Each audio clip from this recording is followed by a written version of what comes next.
protiv mene, ne.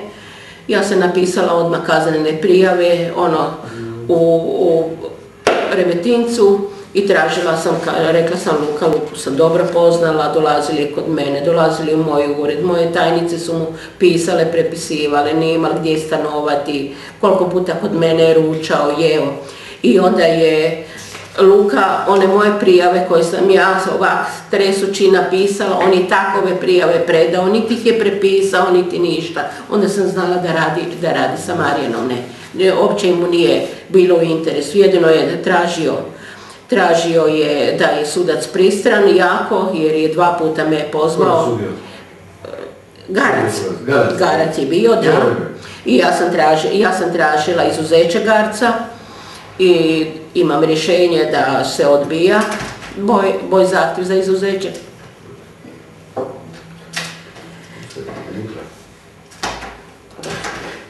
Ovdje se moj zahtjev za izuzeće odbio, Luka je te kaznene prijave onako ofrlje predao, niti ih je obradio, niti napravio. Ja sam počela, malo sam bila u bolsu, malo tu.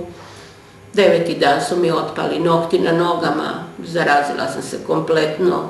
Jedino sam poznala upravitelja, on mi je dozvolio da se 3 puta na dan mogu tužirati, ipak sam advokat.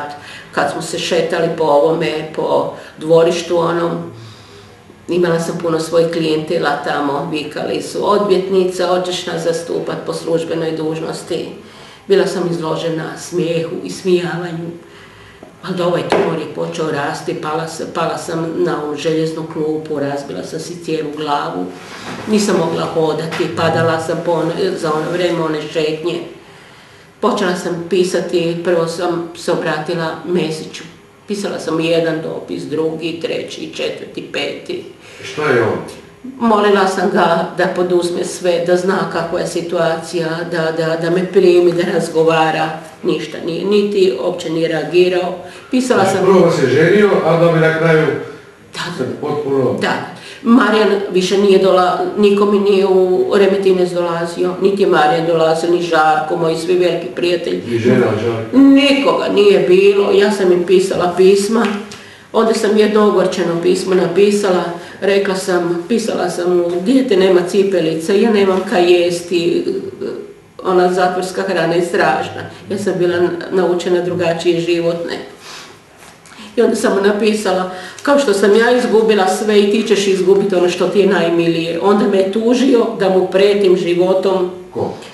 Žarko. Nakon tog pisma, onda je angažirao, imam tu advokata koji je citirao, to ćete vidjeti točno kako je citirano, da sam napisala da će izgubiti svoje najmilije, da verovatno mislim da ću ubiti mu kćer i ženu. A šta je Mesić radio u toj cijeloj priči? Šta je on nakon svih dopisa, nakon svega? Ništa, uopće nije reagirao. Kad sam ja izašla čekali su i ja sam tražila vještačenje, nisam mogla ni hodati, nisam vidjela više na oko, nalazi su bili katastrofalni. Za vrijeme vještačenja psihijatrijskog ja sam se nalazila skroz u bolsu, bila sam preko 1,5 mjeseca u bolnici, dobila sam upalu probavnog trakta, tumor na maternici, tumor na dojci mi se širio, tu se javio i oni su čekali da podignu optužnicu, mogu crknuti, sam da podignu znali su da ću umreti ako nalaz su sakrili, CT su sakrili, vještačenje ukazuje da ja imam, da čak nisam, inteligenciji mojoj ne odgovara nalaz, jer ja nisam ni hodat mogla. Bila sam skroz pod prozacima, pod strašnim depresivima, ja nisam mogla ni govoriti, došla sam na sud, ja nisam mogla usta otvoriti. Bila sam u sobi sa narkomankama, sa rumunjkama, prostitutkama, zaražena sam bila kompletno, gljivice sam dobila, čak mi je koža s tijela ispadala, po licu, nokti su mi ispali na nogama.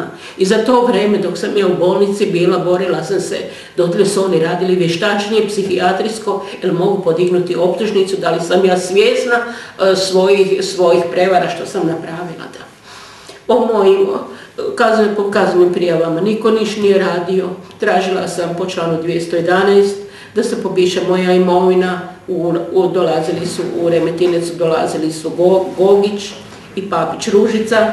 oni su bili referenti koji su preuzeli predmet, ali su u istovremeno radili protiv mene, naganjali su ljude, pretili im da će se protiv njih za mito da povesti postupak, a s druge strane su kakti štitili moju imovinu. Tako da su paralelno